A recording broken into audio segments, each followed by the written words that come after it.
It says waiting for Militantly Mixed on the screen. I think we're going, and I think we have a 20-second delay, so they'll hear us 20 seconds from now. Are we all ready? Oh, yeah. All right. So this is the very first hybrid Militantly Mixed / Alison Hart co-moderated. I don't know. we put it all together really quickly. What do you want to call it, Alison? Well, we know what it's called. It's Mixed Race Artists for Black Lives. Decenter. Yeah.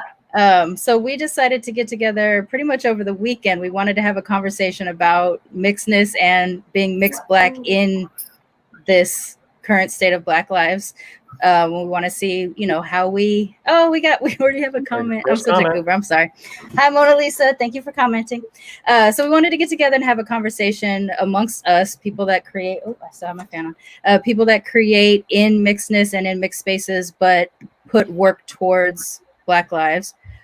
So we decided to get together. I would like everybody to get a chance to introduce themselves, and I'll just kind of call it around in order, and then we'll get into the topic today. Let's go ahead and start with Sonia. Hi, well, thank you for having me, and thank you for having this conversation during this time. I think it's really important, and I hope everyone is doing well. I am Sonia Smith-Kang. I am founder of Mixed Up Clothing. Among a few things that I have going on, always something. I make children's clothes that celebrate cultural diversity and inclusion. I also serve as president of Multiracial Americans of Southern California. Thank you for joining us, Sonia. Sonia was actually a guest on Militantly Mixed. She was the first of everybody that's in this circle here, was a first guest on Militantly Mixed. Let's go to TaRessa. Hi there, I'm TaRessa Stovall. I am an author, blogger, journalist, and kind of a identity, what I like to say is an identity rabble-rouser or identity rights activist, not just for mixed race and different kinds of multiple identities, but like everyone else here, my top priority is fighting anti-Black racism. All right, and I did get TaRessa's book in the mail. I'm into first chapter, and I'm hoping to finish up because I have a week off, so I'm hoping to finish it up by the end of the week. So I'll get to talk about it on the show soon. And let's go to Richard or Richard. Yeah, it could be either. It could be either. I switch it up all the time. My name's Richard Pierre. I am a mixed race filmmaker. I would sort of describe my subject matter as there's a lot to do with identity, a lot to do with race, a lot about the theme of being an outsider. And most recently, I've gotten into the documentary field. So I think that's going to be really more focused on examining a mixed race identity. So thanks for having me. And your current film is screening at the San Francisco Black Film Festival. You want to talk about that for a quick second? Sure. What Are You is a documentary that basically, it's an interview with about 11 different multiracial people. This is coming from a Canadian context. I'll just put that out there. Although more than a few of my participants actually do also have like an American background. I myself, I was born in sunny California. I lived there for like the first 9 years of my life. But yeah, so the film is just first-person perspective on what it is to be mixed and racism that you encounter and a whole bunch of different things. It's a 20-minute short doc, and you should check it out because it's streaming right now. It is. And I believe they're taking it as a donation. I think it's a minimum donation of about $4 to be able to view it. I did get a chance to see it, so we're going to be talking about that on Militantly Mixed shortly too. And let's go to Alison and then me, and then we'll screen the trailer and we'll ask the first question. Yeah, I just want to say thank you all for being here. Thank you, everybody who's watching on YouTube. Appreciate you. I am a writer and a musician, as well as a music educator and mother. My novel, Mostly White, it came from needing to write a book, needing to write a narrative, a mixed race narrative that's loosely based on my ancestry in Maine. And my mother's family is Passamaquoddy. My mother was Passamaquoddy, Native American, Black, and Irish. So it centers around 4 mixed race women over a period of about over 100 years. So I guess my passion is to express mixed race perspectives, as well as also to really do the work that's necessary to make Black lives better, you know, in this country, especially right now. So I'm grateful for all of you to be here and to continue this conversation. So thank you. And last, I am Sharmane, aka MixedGirlMane Fury, host of Militantly Mixed and the Blurred Comics podcast. Most of my work centers around mixedness with a leaning or focus towards Blackness, because that is my upbringing and my environment. And everything I do every effort I make goes towards making mixedness a place of safety and comfort for our community.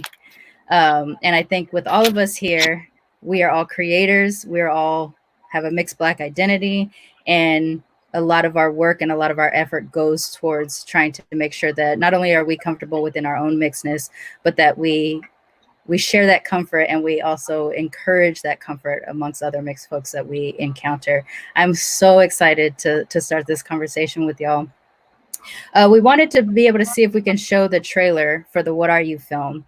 And this is my first time attempting to see if I can share the screen and play the audio. So if it doesn't play the audio, we'll jump back into the conversation. But then after that, we're going to get into our topic of decentering today. So let's see if we can do that. All right. And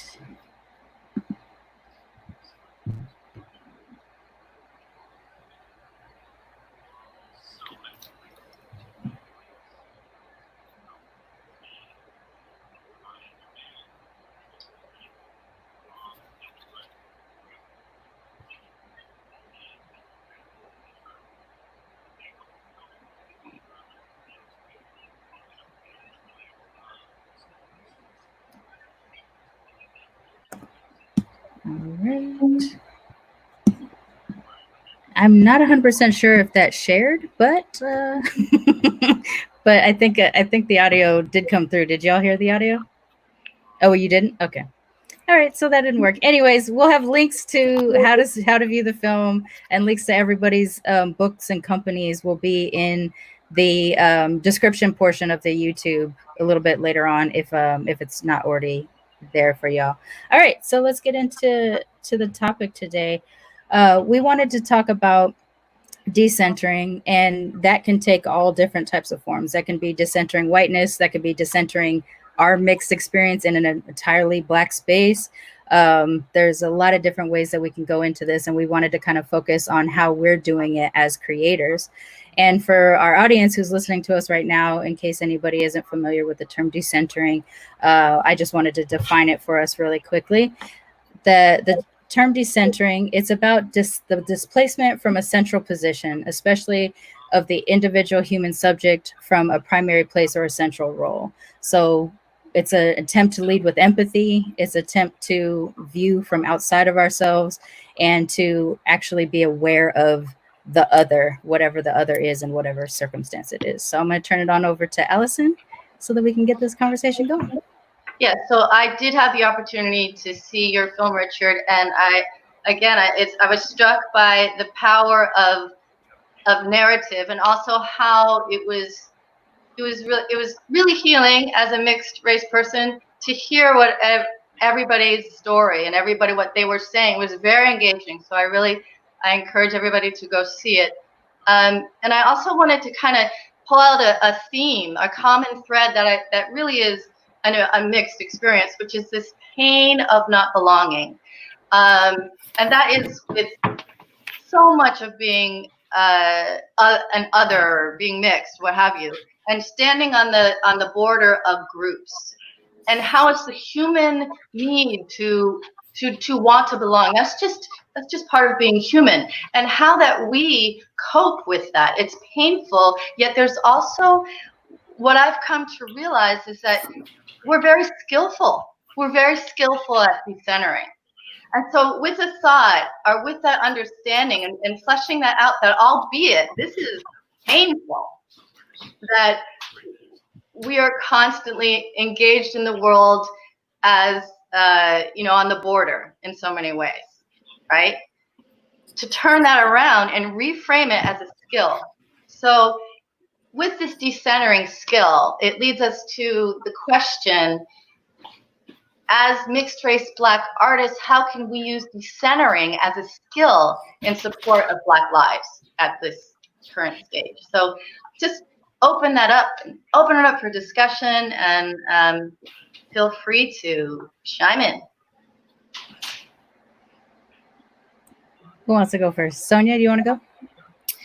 Sure. So the two things that came to mind when you're asking that question is, for me, is giving permission was kind of the first word that I thought of. Was really, my father's African American and my mom is Mexican American, and to also to be able to share that and to give myself permission to have the same feelings, just as on a human level, first of all, but then on the level of, knowing the stories and the history of what has happened to my Black ancestors. So I think that's really important for me, is the giving permission and the actual learning about the our history. And for that, I make sure that not only in who I am as a person, but also with my children and anyone around me. And what I do with Mixed Up Clothing is coming from that space of education. So I take education as a form of activism, and that's how I talk about the story and talk about the messaging that I hope resonates with others. TaRessa, would you like to share? Yes, thank you. So my background, my father's African American with liberal doses of Native American tribes unspecified, and my mother was Jewish. Her parents were from Russia. And I grew up in a very mixed environment in Seattle, Washington, in a community that was mixed, in a city that had a lot of mixing going on. I'm a baby boomer. So I was born a long time before the whole Loving versus Virginia and all that. I use communication, various forms of media and writing as my tools or my weapons in my activism. My goal is always to stimulate thought and conversations, and to take whatever the topic is, maybe provide a different perspective, maybe illuminate a perspective that doesn't often get seen a lot or heard a lot, and to just kind of evolve and elevate the conversation so everybody has a chance to contribute and everybody has a chance to walk away a little bit richer. That's at least my goal. In terms of what we're talking about, decentering our identities, our lives, our beings in support of Black lives, I thought about that, meditated on it, and for me, it comes down to a slight shift in focus. A slight shift in focus. And the visual I came up with is a theater where instead of being on stage, you decide to run tech, or you decide to take a backstage role or a role off to the side because, you want to make a contribution, you want to be part of it, but you don't need to be the one on stage getting the applause in the spotlight, with the focus on you. Yes.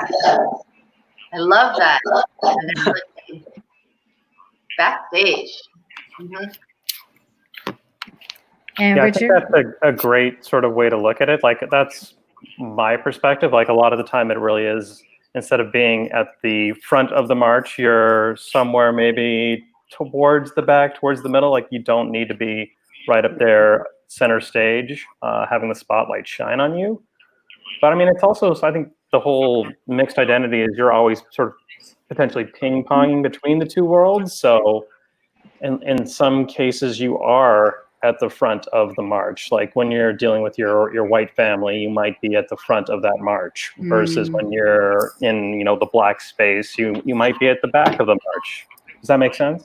I mean, Yeah. that's sort of my take on things. And then other times you might just be like, I don't know where I fit in right now, and I just need a break.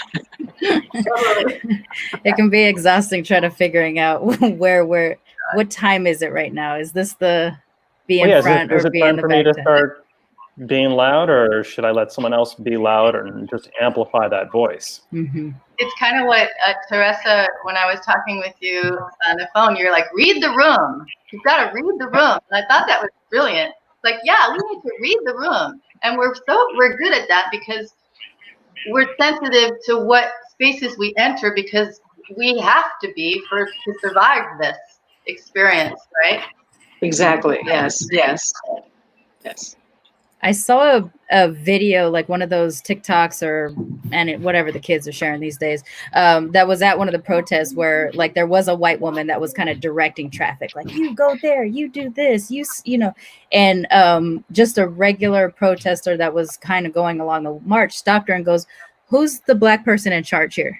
Like, basically, like, in this moment, why are you standing up on this podium directing traffic for the Black Lives Matter thing? And the woman was just like, I just, you know, she see her body kind of tense up in this sort of thing of like, but I'm here for you. Why would you ask me? You know, it was one of those moments, and something that I've been thinking about too, this frustration of late allyship, is this not necessarily that read the room thing, not necessarily knowing that just because you're here and you want to be a voice and you want to help, that you don't have to lead.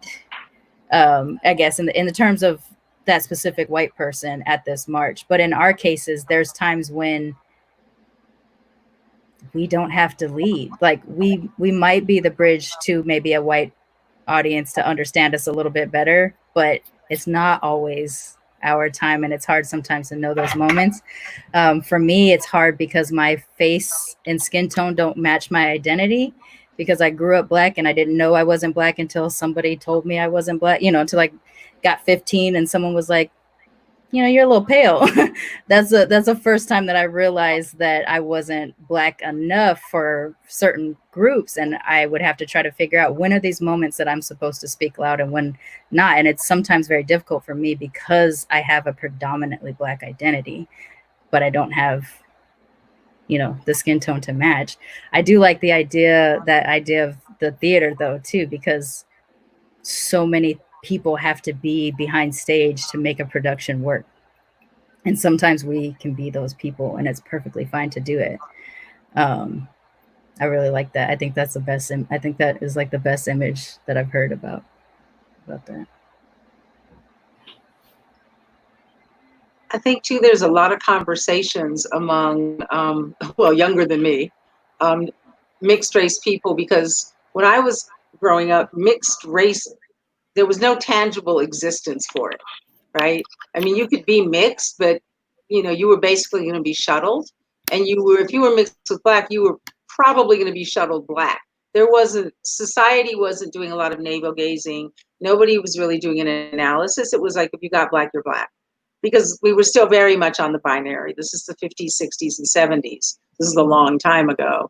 In more recent years, there is what I call a there. There are conversations, there are organizations, there are groups like the one Sonia heads in Southern California, very active, that are very tangible, that do very solid work and very consistent work. And so the conversation has shifted. And with that, I think a lot of complexities are being looked at now, that it's just more complicated. So what I see to further look at this concept of how we decenter mixed race identities in support of Black lives is that in some spaces and sometimes in places, it's very important for us to spotlight our mixedness, right? And all 5 of us are super racially ambiguous looking. So, you know, there's that, and that speaks to Richard's film. And that, of course, we know, was a whole nother layer of life, right? But even in addition to that, that there now are conversations and tangible, you know, platforms like Militantly Mixed and groups and things doing work. So the mixed race identity is a thing. When I was coming up, it wasn't a separate thing. It didn't have its own place or space. And so what that does is that complicates the narrative that we're talking about right now. If you're mixed with Black, the assumption cannot be for these younger folks, well, you got some Black, you're Black, just come on over here, you're with us. You know, and there are other complexities as well. And so that's what I'm fascinated by and why I'm always interested in seeing and hearing other people's stories so I can learn about the complexities in today's world and of the people who are coming up now or who are, you know, younger and facing these, because that's what complicates our conversation. How do you, when you say, yes, I will talk as a mixed race person, I will represent, but in this context, I'll talk as a Black person and I'll represent. I've been doing that for a long time and have never had a conflict. But again, I came up in a less complex context. There was something you said, TaRessa, on Militantly Mixed, on the episode that you were on with me, where you were explaining the census and how you were part of the early fight to get a mixed race category on the census, and then only to find out 20 years later that that category is used against the Black community, and things like that. And that, I mean, for me, that was eye-opening. I've done so much looking into it ever since then, and without you talking about it, I don't know if I would have stumbled on it on myself. But it made me start to think about those moments of, when am I just Black for the culture, for the people, for the cause, for the family, and when am I mixed? And I'm gonna tell you, like, what has it been, like a month and a half since we had that conversation, and it is basically like, right now I'm just Black. I'm mixed, but I'm just Black, you know, because I feel like that is where I'm gonna do the most amount of good right now.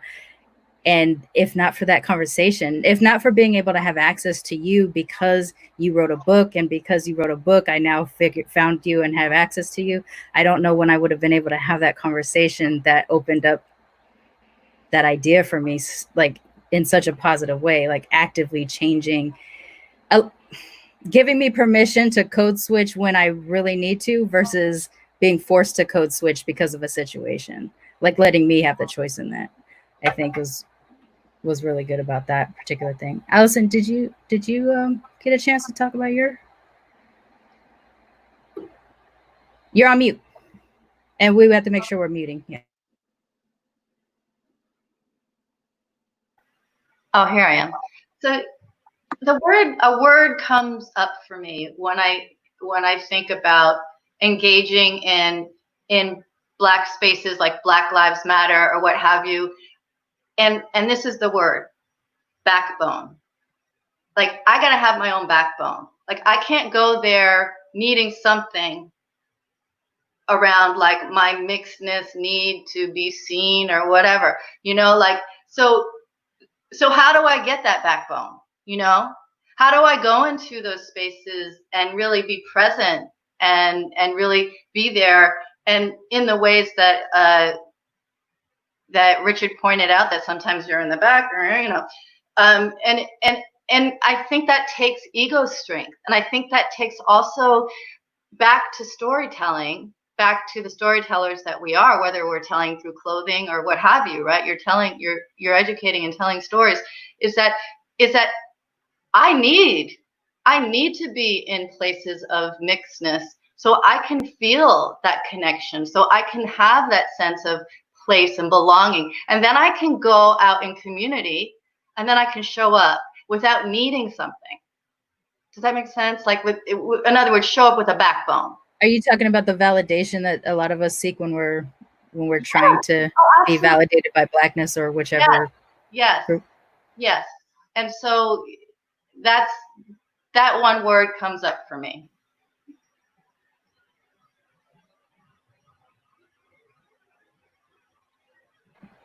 In this idea, this concept of belonging, so Alison and I were talking when we were kind of figuring out what we were going to be talking about today, about how that sense of a belonging is kind of a motivator or a demotivator for us as mixed Black folks in a lot of ways, I think. And this wasn't a planned question, but based off of what everybody has said, how are you using that sense of belonging in your art to motivate like to include your art as activism, so to include that as a motivation for your activism? How are y'all doing that?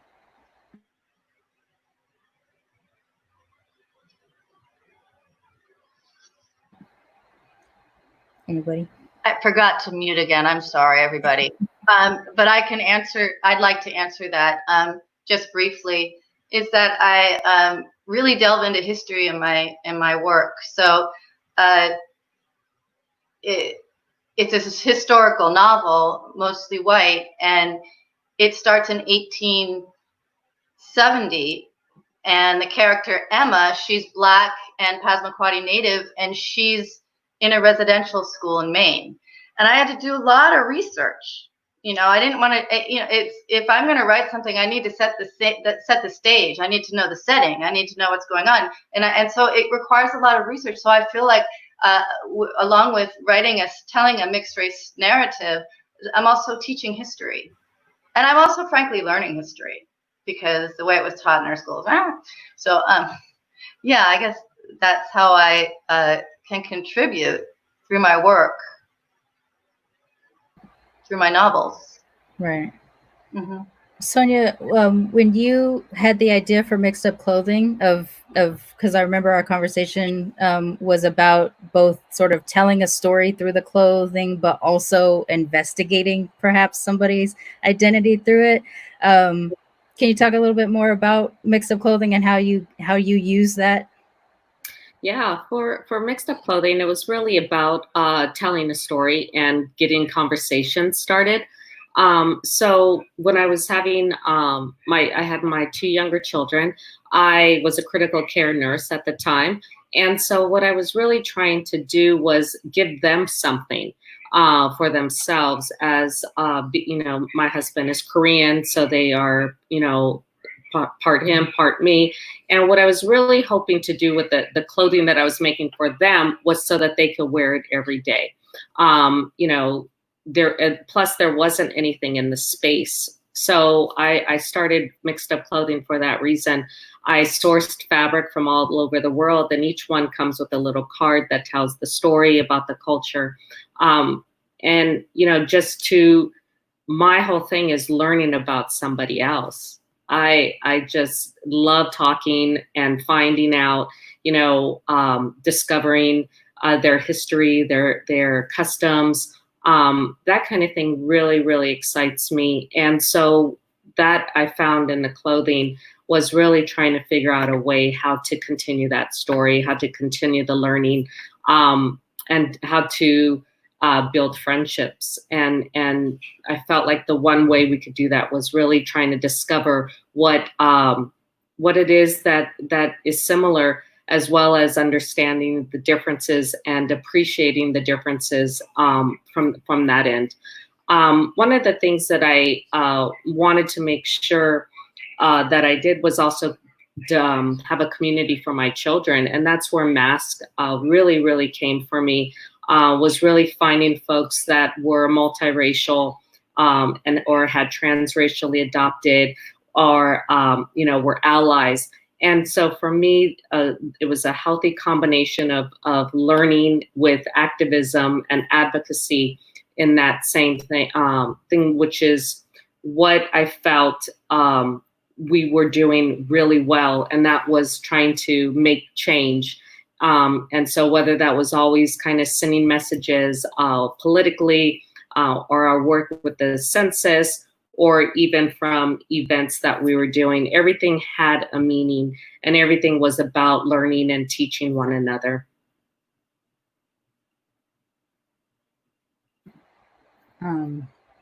Richard, do you have thoughts? Yeah, I mean, I'd like to sort of build on that. Like, I think definitely when I put together the documentary, like I was definitely thinking about, you know, trying to find the similarities and the differences. And the film doesn't just involve mixed race Black people. It's like mixed race people of all colors, I'll say. Well, yeah, all backgrounds. Because I wanted to see sort of what commonalities we all have and what differences there are. I mean, when I initially thought of the documentary, I was like, you know, do I just do this as like a mixed Black documentary, which is like obviously an experience in and of itself, and just deal with people who have, you know, one Black parent and one other parent. But I thought it was maybe more interesting just to sort of see the gamut of people in this film, and then maybe build on this and to see sort of where that takes me. But yeah, it was about sort of building a project that would let all mixed people know that, you know, we all sort of have similar stories, even if they're different. You can find something that really speaks to your lived experience, to build sort of, I won't say a community, but, you know, I have tried to do the social media thing so that there is something beyond the film itself. And I hope that I will continue this project in some form so that people can just, you know, go to the website and there's always something new and engaging, and they can, because there's so many layers to this experience. Like, I thought I heard your podcast and you were like, you know, when I started this podcast, I thought I knew everything there was to know about mixed because I'm mixed. And I sort of had that same thought when I started the documentary, and I was like, oh, well, I'm mixed, so I must know everything there is to know about being mixed, but Right. I'll do some research. And the more I read, the more I'm like, wow, there's so many nuances that I wouldn't have thought of. And there are people who identify as mixed and that's all they are. There are people who identify as Black and that's all they are, despite how you might look at them and perceive them. I mean, you could look like me and be like, I'm Black and that's it. And that's obviously a totally cool way to identify. And yeah, there are obviously people who would just pass for white, and that's fine too. But yeah, it's just like, it's such a varied experience that you can't say just sort of one thing. I rambled a bit there, but. No, I mean, that's exactly right. I think I'm not going to speak for all of us, but I'll ask if we all have a similar experience. You know, it's hard to sometimes not think we're a monolith. Like, you know, like I said, and like you thought too, I'm mixed. I got this thing in the bag. I know exactly what's going on in the world, you know, and then you start to talk to more mixed people, and you start to see other mixed people step out and share their identity. And then you start to realize just that you do have a lot of crossover. I think no matter what racial groups we come from, we have a lot of crossover, but in terms of experience or how people treat us or how we engage in spaces and things like that. But you find that somebody can say something and it completely eradicates your identity for a little bit. You know, it just like stops you dead in your tracks. And now you have to sit there and kind of reassess and reevaluate. Oh, you know, actually my identity is a little bit more complicated than I thought it was 2 minutes ago.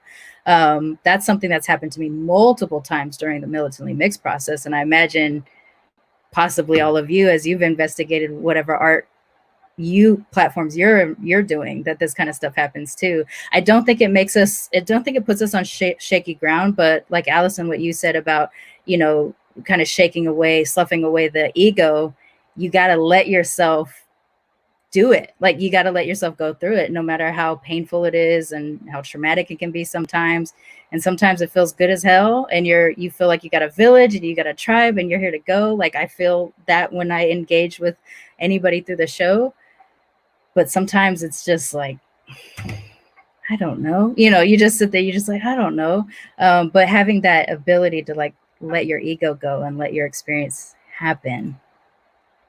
I just have to say it. It's like identity as a concretized thing versus identity as like water. And there's a sense of humility about it in terms of, well, you know, learning a different perspective, learning some history you didn't know, or what have you, when it changes things. So yeah, I feel like I'm a work in progress. So thank you. I hope we all feel that way. I mean, TaRessa and I had a conversation just a month ago where we talked about how often things have shifted for us. And sometimes it is because you had an interaction with your daughter that made you think, oh, wait a second. All right. You know, I think we all got to do it. Right. Can I add something about decentering? That I was just, as I'm listening to you all, that occurs to me is that especially decentering mixedness in support of Black lives. It is I think a bit of a context I'd like to share and see what you all think. But in my lived experience, people who look like us, whether we look like this because we're mixed or not all light-skinned people are mixed, not all mixed people are light-skinned. But people who look like us traditionally, and not just in this country, when we enter Black spaces, we are often spotlighted and centered and prioritized. We don't necessarily want it. We're not even consciously aware of it sometimes, especially when we're young, or sometimes we're just thinking about other things, right? But there is that's something else I think we have to be hypersensitive and hyper vigilant about. And it's not to blame the people who are doing it, because we are all conditioned. We all have 400 plus years of conditioning in this country and throughout the diaspora, where that just, as we all know, that just automatically happens. Skin, hair, features, people size you up, it's like anything else. And a lot of times we're centered when we don't want to be. We're centered when it never occurred to us that we were about to be. And some of that comes under the heading of colorism, light skin privilege. And I think that adds layers of complexity and things that really necessitate us, again, that read the room thing, is being hypersensitive and hyper empathetic, because we're all acting out of our programming and deeply unconscious biases, programming, whatever you want to call it, so that people like us really will walk in the room and it'll be like, shh, and it's like all eyes are on you, right? That kind of thing. And you're like, well, okay. I didn't do this. Well, it's not that I didn't do this. It's not even that. It's in the context of whatever space you're entering, that might not be your desire. You might want to be, Right. I mean, I'm a writer, so I always want to be people watching and eavesdropping. I rarely want people looking at me. Seriously, I'm happiest when I'm invisible, anonymous, and I can just look and make up stories about people here. Right, Alison?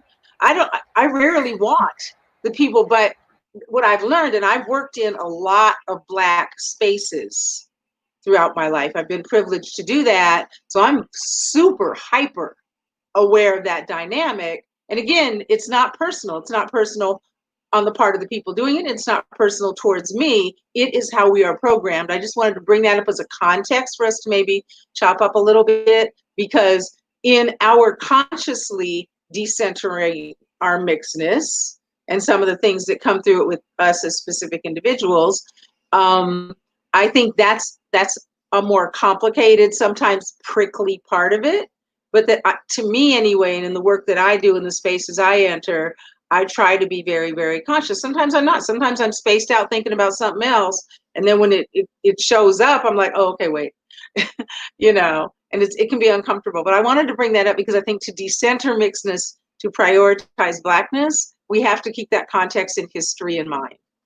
Right. And that's a good point. And I think sometimes I'm not smooth about it very often. I'll just kind of maybe blurt out like, this isn't about me today, or something like that, which I think kind of brings it back to me accidentally, unintentionally in that kind of respect. But what techniques do some of y'all have to try to decenter you as mixed people in predominantly Black spaces? If you're even aware that you do it or something, do y'all have techniques that you can throw out and share with folks? Well, I think it's funny. I think Evelyn in our comments here made the same kind of question. She said, if no one recognizes you're mixed, do you find a way to bring it up?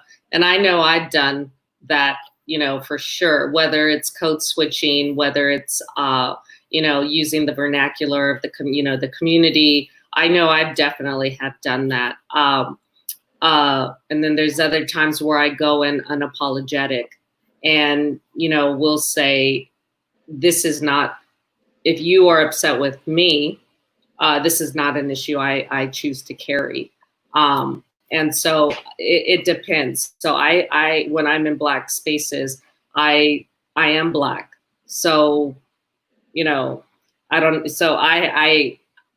know what, to do with that. And so sometimes when I'm hearing in different forums, where someone is trying to, kind of, check my Black card, if you will, I get taken aback. And, so I'm hearing this and I'm listening and I get it. But then on the flip side, does anybody check Angela Davis? She's light, you know what I mean? Like, so who is there someone out there that is the color police you know, and kind of taking that on. So I am not the best person to ask that question, because I am still grappling with why am I not able to speak out if this is the information that I know, it is my lived experience, or what have you. I'm kind of teetering on the same with you, Sonia, in a lot of cases, because I was raised Black and basically weren't around white people until I was a teenager. I don't like to necessarily have to out myself as mixed, although I think my face is doing that for me in a lot of cases. But if I get perceived as being performatively Black or too performatively Black, where that is actually like, this is my code switch because this is my get a job voice, and this is the thing that I had to cultivate over many years to be able to work in the spaces that I work in. But when I get to, you know, take off that outfit and be who I naturally am, if you don't know me well, you may perceive me as being too performatively Black, but that is, I'm behaving as the people in my neighborhood behaved and things like that. And so then I have to answer the question, am I Black enough to have that code? I have struggled with that tremendously over the years. And I think even now, I think now, because I do the show and I'm talking more focused on the mixedness, I'm trying to find ways to decenter me in a space that I can take up a lot of room, because I can take up a lot of room because I talk a lot, you know, not necessarily because I want to dominate the space. It's just that if I hear it's quiet and I know people don't like quiet, then I will jump in and be a voice, but I don't want to necessarily be responsible for that if other people would benefit better from hearing their own voices over mine. But I struggle with you on that too, Sonia, because I want to walk into a space and being like, you cannot tell me I am not Black. That being said, I have seen what my face and my skin tone has done in a room sometimes, like not every time, but sometimes, and where I become more aware and probably become a little apologetic about my mixedness in those particular cases. It's tough. Richard, I remember in your film, you have a moment where you talk about like somebody calling you Black and you being like, what, or something. Do you have moments like that? Yeah, I mean, I definitely, so to Evelyn's question, like, do I ever go into a Black space and people don't recognize I'm mixed? Like, yeah, for sure. It's happened a lot of times, and it just, you know, it fills you with anxiety and dread, and yeah, you find yourself defending your Blackness and trying to be like, oh yeah, my mom's from Trinidad, my dad's white, that's why I look like this. You know, Trinis are really mixed to begin with, so I'm super light. I got this hair. That's all I got to prove it to you. And so yeah, I mean, it's just one of those moments when you're not sure what to do. So you just have to like come out and, at least I just come out and sort of, I guess, defend my identity. This is it. I kind of apologize for not being Black enough for you, but this is who I am. So, hey, Evelyn. So for me, because I spend most of my time in Black spaces when I can. And so what happens to me in Black spaces, particularly, all spaces, is people think I'm all kind, like many of us, people think I'm many, you know, the list is long. The ambiguity list is long, and never ending. And people are always adding new things to what they think I am or could be. So what's interesting in Black spaces is I wouldn't expect someone who looks like me in Black spaces for people to say, well, I just thought you were Black. But that happens a lot. So a lot of Black people just think I'm Black. And if I say I'm mixed, if it comes up in context, I don't lead with it usually, unless there's a reason. If I'm promoting my book, which is a memoir about growing up mixed, then I'm going to lead with it.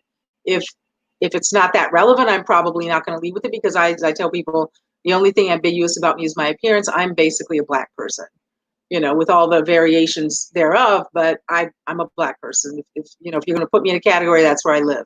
So in Black spaces, I'm never not comfortable. I try to read the room, like all of us, hyper vigilant, all senses on, code red, but just because of all the nuances and all complexities. But for me, again, when you're ambiguous looking, then you can see it, you can smell it, you can see their eyes, you can see the scrutiny, you can feel it from across the room. If that seems like it's going to get in the way of our communication or our relating to each other or whatever, then I say, hey, this is what I am, this is why I look like this. You know, and I've never had anybody challenge me for, I mean, a couple people will say, no, you're definitely Chinese. And I'm like, it's not really in the bloodline though, you know, or whatever. And they just do that. But I've never felt like I had to prove blackness. But again, part of it might be that I came up during a time when if you were part black, you were assumed black. And if you didn't want to be assumed black, then you had a battle on your hands. Right. And I teeter on that generation too, where it wasn't until, honestly, it wasn't until I left the hood that I had to prove blackness. Because up until then, I mean, obviously location and stuff like that, and people would see my dad, but they would also see my dad's face on my body. So, you know, that part was easy. I looked just like him. But I don't ever feel like I defend my blackness to black people too often. I find that I have relationships with light-skinned black presenting people or appearing people, depending on if you like the term appearing over presenting, where I come off blacker than they are because they're suburb mixed and I'm hood mixed. So I get a blackness pass that suburban mixed black folks don't seem to get, even though I look the way that I look. How do y'all shake out in that? Straight hood. That's why she's my auntie. I grew up in an all-white town, so and then I spent my whole rest of my life in urban places. So I guess I'm your suburb friend, but I honestly, okay, I wanted to talk about Evelyn's question. I wanted to respond. And I will say that I don't get at all like, oh, you belong here as a black person. Like, I don't really have that experience, okay? Oh, you've never? No. And I'm very aware of that. Look, I got straight hair. I mean, you know, and I'm very aware of that. And so I feel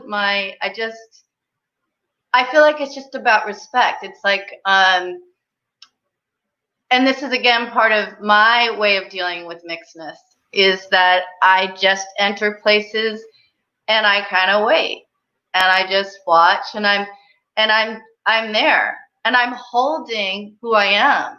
Like, I'm not trying to not be who I am. I'm holding who I am. I know who I am. I know who my ancestors are, you know? Well, and some of them I probably wouldn't like, but I mean, that's a whole nother story. But so it's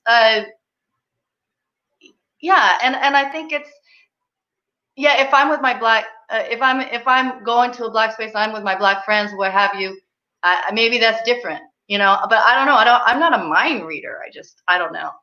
So that's my response, and thank you for your question, Evelyn. Sonia, do you I remember you and I talking about where you were. Wasn't it more about trying to prove that you were Mexican or be identified in that way when you were growing up? Oh, you're still on mute. I've had it all. Definitely. There you go. Oh. Can you hear me? Okay. So my family came, so Puerto Rico to Hawaii to California. And when I came to California, it was in the height of the Valley Girl, blonde hair, blue eyes. And so I was not that. And so was definitely trying to, figure out, there wasn't anybody who looked like me. Fast forward to middle school, and there was the time where it was a predominantly Latino community school. And my last name is Smith. So the whole thing was, I just didn't want, at that time, 12, 13, 14, I didn't want to be labeled different or asked all the questions. Why is your last name Smith? And so I really wanted my mom to give me, her Latino, surname. And so there was that, trying to figure out, I wasn't Latina enough, I wasn't Black enough. So there was always this questioning based on my phenotype. So I think that's, people really wanting to put me in a box and try to understand who I was and who I am. And so I think that's really, that has been challenging. And and I think that is why after all that time, I'm now able to walk into predominantly Black spaces and, really have that feeling of I do belong here, and I can have this, whether I choose to say anything or not, but I do deserve to be here, and I refuse to have to be questioned about my Blackness, and because again, that is something I'm not going to carry for you, right. And that is for them to understand that. The African diaspora is so vast. And so there's just no way that, and I think they need to, we all need to kind of just understand that there's different hues and textured hair, and, we just got to get on board. And so to continue to apologize and, kind of sink in the background, I'm not doing it. Right. And I'm sorry, I forgot that it was a Puerto Rican origin, not Mexican origin. I apologize. No. It was because you're absolutely right. My mom is Mexican. We were on the island of Puerto Rico because we were based. My parents are in the service. Oh, that's what it was. Okay. So we were stationed on Puerto Rico and then transferred. So no, you're absolutely right. I was hoping my elephant memory was not failing. Yeah, but it's funny because even with Puerto Rican, if somebody says, "Are you mixed?" and I said, "Yes, my dad's Black, my mom Mexican," they're like, "Oh, so you're Puerto Rican?" You're Puerto Rican, yeah. So I get that, where yellow and blue make green type of thing. So all of a sudden, you talk about the ambiguity that happens and people trying to guess who you are, but that, you are right. The ambiguity guessing game is TaRessa and I have both talked about it as being like we would trade the hell out of that if it would just let us exist in a space without us having to answer too many questions. The question that I hate the most is in terms of proving Blackness is how many grandparents you have are Black. That's the one that gets me a lot, because it doesn't matter how many grandparents I have of any particular race. Where did I grow up? Who did I go up around? For me is the way that my identity pulls, but I don't know how that is for everybody else. Maybe it is a different way for everybody else. So we are coming near to the end, and I want to make sure that, thank you, Evelyn, for that question, because I think that carried on in what we were talking about really well. We had another question earlier, and I'll get to the other two as well, from Mona Lisa. Her question is, how can the entertainment industry hire and include more mixed race people, film, TV, music, fashion, news, etc.? And how should they be properly represented and portrayed? Does anybody want to jump on that one? Sonia?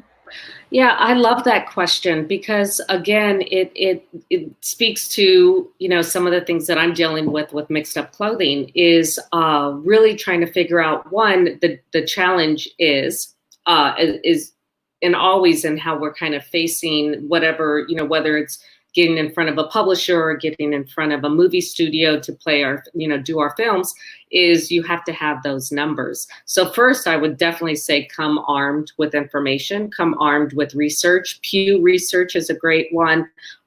So Nielsen is another great resource. So step one, know your numbers. And two, use your buying power.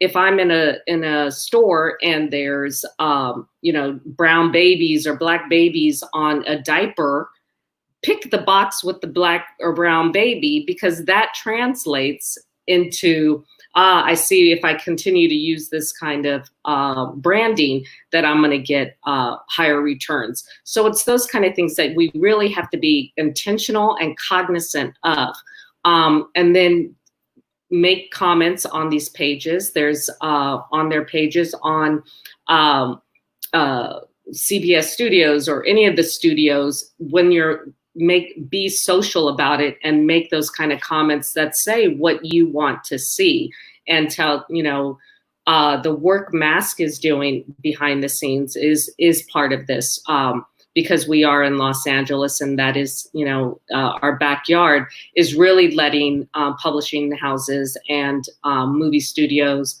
and toy brands and all that know that we are here, and we want to see this kind of messaging in the commercials that we see, in the TV shows that we watch, and that it is important. So if you do see them, I would definitely make a comment on their page, letting them know.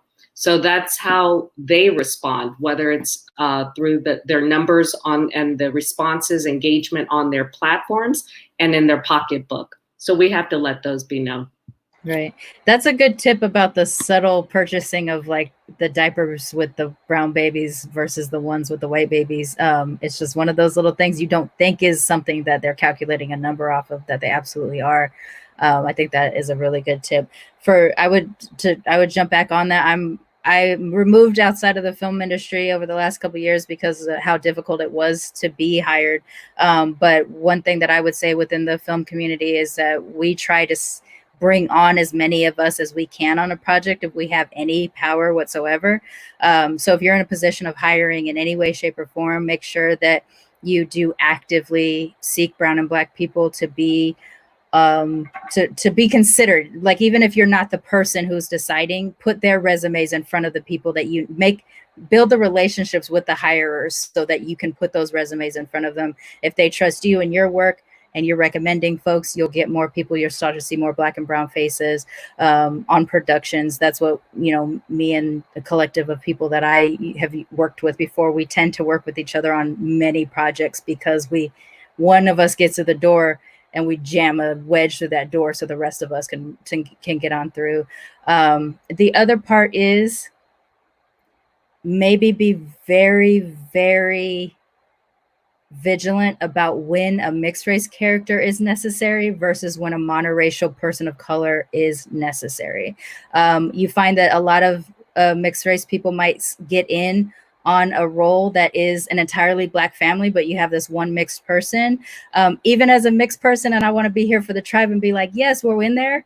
But if the entire family is black, I want to see an entire, I want a black person, a monoracial black person or something to get that role, because you want to be okay. You want to be, I hate the word normalized, but you want it to be normalized that black families exist and that they can be on TV and they can be in movies and things like that. I think that is an important thing.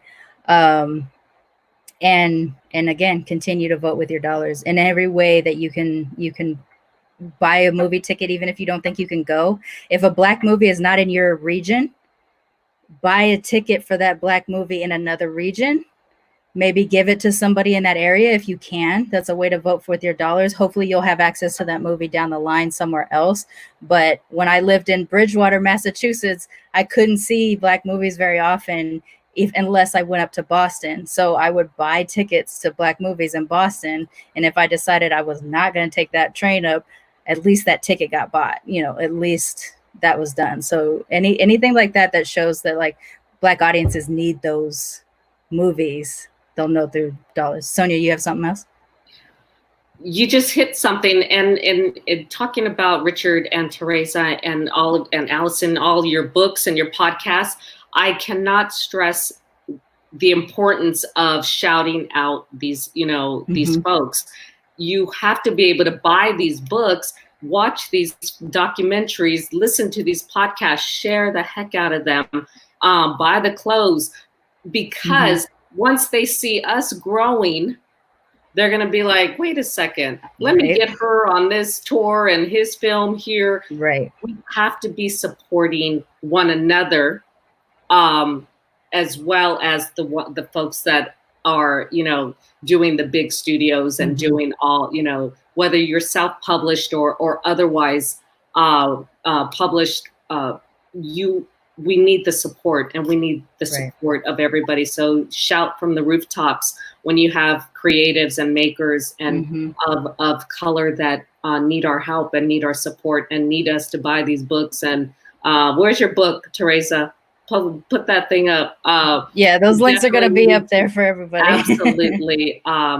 So, but it struck me as, you know, going from big studio to folks that are maybe more independent. So, like, listen, it takes so little effort to share a post.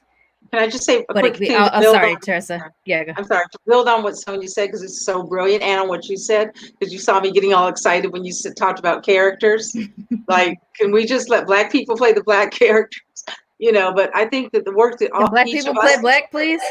Please, and have mixed roles that mixed people can play. Yay! Hey. You know, but with all of the things that we're creating and other folks we know are creating, ironically, and I think this goes back to Alison's very first point, which she called backbone, that when you're nurtured, that when we create strong, healthy, all of us here and everybody else is doing it, strong, healthy, mixed content product, right?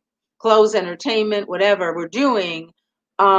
Ironically, I think that makes it easier for everybody to center Blackness.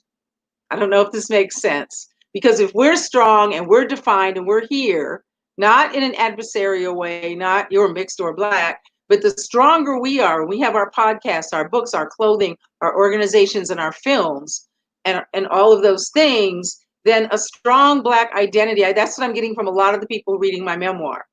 Oh, I'm learning, and this gives, you know, nobody said this takes away from Blackness. But I think it also, the stronger we are, the more defined we are, the more diverse we are, that this is a mixed thing over here, that lets Blackness, which has been infiltrated, again, that historical context, talented Ted, colorism, all those things, we people who look like us and who are like us have often been shuttled into those positions to kind of infiltrate Blackness. Like, I don't know if this is making sense, but I think it's healthier for everybody.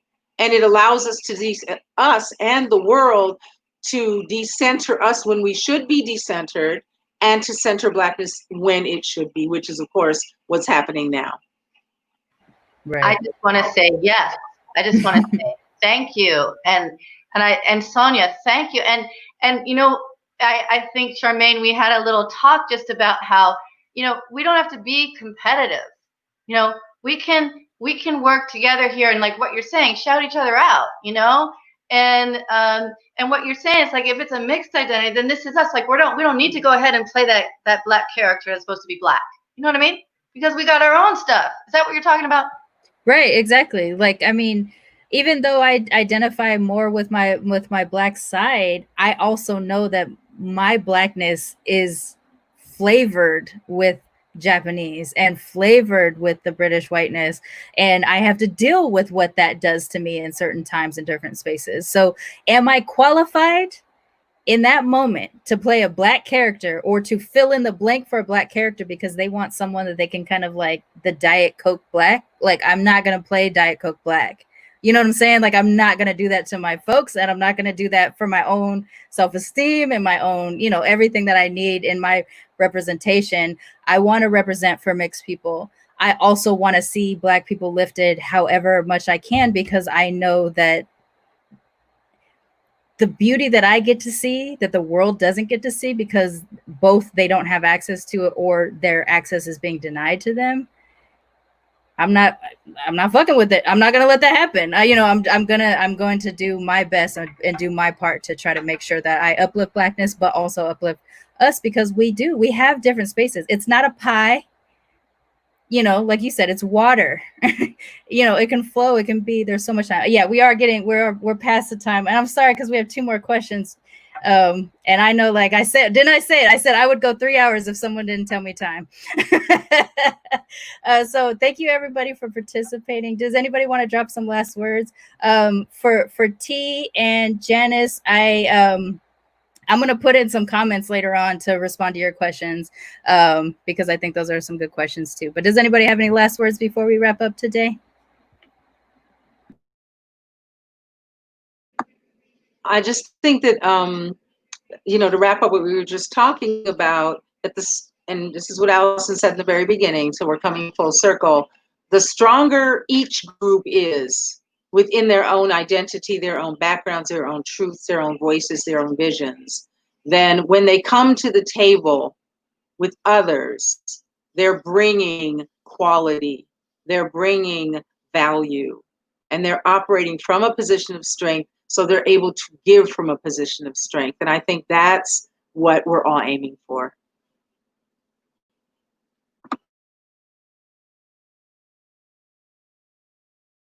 All right. Thank you again, everybody else. Please make sure you check out the Mostly White novel by Alison Hart, which there will be a link in I was going to say show notes because I think I'm podcasting right now. There's the cover, so you know what it looks like. It'll be a link in the description to it. Also read Swirl Girl, which is the novel by TaRessa Stovall, the memoir.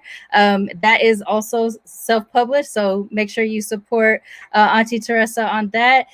Please go and watch the What Are You film, which is currently being streamed on San Francisco Black Film Festival online. It takes a $4 donation, and it's another way of seeing our narratives on screen, seeing people that look like us, all ambiguous and all kinds of stuff, telling our stories. It's wonderful. And go and check out Mixed Up Clothing. I don't have children, but I have definitely considered getting some of the items just because they're so cute. I just wish I was smaller enough to fit into them. But I tell people about it all the time. Masks. We're making masks. Right. So we've made a quick pivot. Look at that. We got one model. Man, I should have brought mine over because I have some too. Hang on. I need a photo. There we are. There you go. So go to Mixed Up Clothing. You can get masks. For every mask that is purchased, a mask is donated to a medical professional still. That's correct. And so you'll not only be supporting a mixed race business, you will also be supporting people that are on the front lines trying to keep us safe during this global pandemic. Please do not forget that while we are dealing with racism and everything on a every single daily basis, we are also in the middle of a global pandemic. Wash your hands, don't touch your face, wear a mask, be safe. Thank you, everybody, for joining us today. I'm so appreciative. Thank you for everybody who watched and left questions. Self-care. Yes. Take care of yourself, and thank you, everybody. Don't forget to be your mixed selves. Pew, pew, pew, pew.